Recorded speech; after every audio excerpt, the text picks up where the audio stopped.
Welcome to the Garage USA. I'm Jonathan Brinke, and today I'm going to give you a one-year update on our Mercedes C280.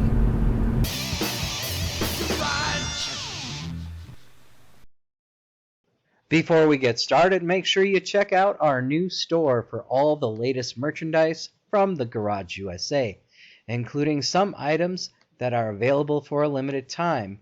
Not only do they look great, it also helps support the channel. Now back to the video. Thanks for joining me. So it's been just over a year since we purchased this C280. We won it at auction for $700, making it the cheapest Mercedes-Benz I have purchased. Over the year, I have done a few things to it. You know, starting off, I did replace the hood ornament, which was missing. I replaced the center cap, which was missing. And then I got some door pulls, which I still need to install those. As far as maintenance, it's just been routine, except for the brakes. I did have to replace the front brakes. And that was rotors, pads, and one caliper, and one brake hose. And then I had to replace a couple of tires. I have put on a little over 10,000 miles, and this is not a primary, like, daily driver. This is just a secondary car. So I think the mileage, I put on a few miles for it not being a primary driver.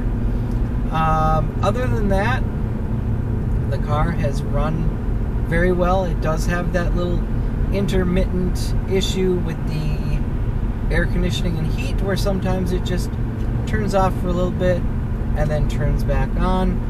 And then also the AC doesn't blow cold air, and so I haven't looked into that yet. I think it is the AC compressor, and I don't know if it's worth replacing. It's just something that, I mean, it's a cheap car. It's a cheap car. It's a $700 Mercedes. And it's not perfect. And it doesn't have to be, because I could drive it and enjoy it. And I've enjoyed it for a year.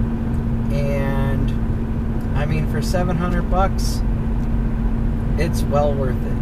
And people don't know that it's a cheap car. I took my wife to an event that she had to go to for her job, and her colleagues were like, "Ooh, a Mercedes," and they didn't know. My wife was like, "Yeah, it's got some rust," which it does. It does have some rust on it, but it's an old Mercedes, and it's a C-Class, and the C-Class is the cheapest Mercedes that they make anyway. I mean, it is your entry-level Mercedes, and so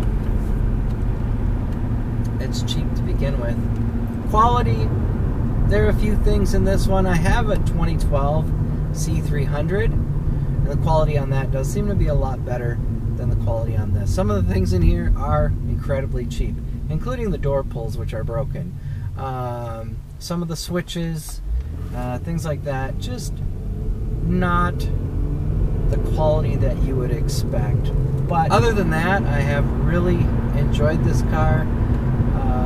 Oh, and the power seat, I still have to fix that. I thought it would just be a relay, and the relay is actually integrated into the power seat control board.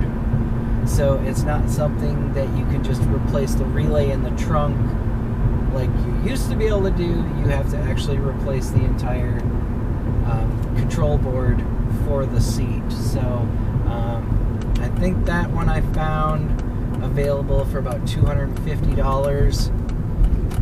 It's in a position that I don't mind. So, I mean, do you spend that kind of money on a cheap car, or do you just drive it till the wheels come off? And I think I'm going to do the minimum on this as far as repairs and maintenance. It is really just going to be, how cheap can you go? Got a couple of things that I want to do with it this year, and hopefully I can get that all to to pan out, but that is 1 year with the cheapest Mercedes-Benz. So I hope you enjoyed the video. If you did, give it a like, share, comment, and subscribe. I'd like to thank you for watching The Garage USA. I'm Jonathan Brinke, and I'll see you next time.